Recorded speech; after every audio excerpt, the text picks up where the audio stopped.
ഇവർ സാറന്മാർ നമ്മളെ പറ്റിക്കുകയായിരുന്നു. ചെറിയ ചെറിയ കുഞ്ഞ് രാജവെമ്പാലം എന്നാണ് പറഞ്ഞത്. ഒരു കുഞ്ഞൊന്നുമല്ല. പണി കിട്ടിയാൽ 4 മിനിറ്റ് പോലും ജീവിച്ചിരിക്കാൻ പറ്റത്തില്ല. അത്രയ്ക്ക് നല്ല അടിപൊളി സാധനമാണ്.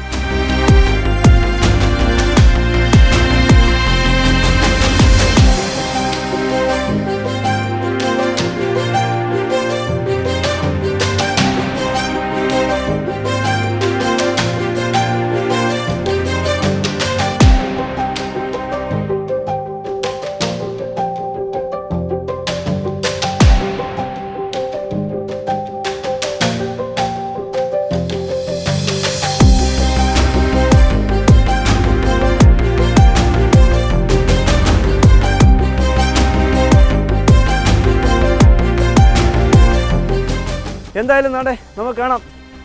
എനിക്ക് സത്യം പറഞ്ഞാൽ എനിക്കിവിടെ വരുന്നതിന് നല്ല ടെൻഷനാണ്. കാരണം ഇടയ്ക്ക് ഇവിടുത്തെ ചെറുപ്പക്കാരും നമ്മുടെ ഫോറസ്റ്റിലെ ഉല്ലാസാറൊക്കെ വിളിച്ചു സുരേഷ് അത് ബാത്റൂമിൽ നിന്ന് ഇറങ്ങിയപ്പോൾ ടെൻഷൻ ഉണ്ടായിരുന്നു, ഇറങ്ങിപ്പോകുന്നു. പക്ഷേ ഇത് നാളെ രാവിലെ ഇറങ്ങിപ്പോകാത്ത അത്രയും നല്ല സേഫായിട്ടാണ് അദ്ദേഹം ഇരുന്നത്. ഒരു കോഴിക്കോടിൻ്റെ അടിയിൽ ഒരു ബാത്റൂമിൻ്റെ ഹോളിനകത്ത് തലവെച്ചിരുന്ന ഒരു കുഞ്ഞൻ അതിഥിയാണ്.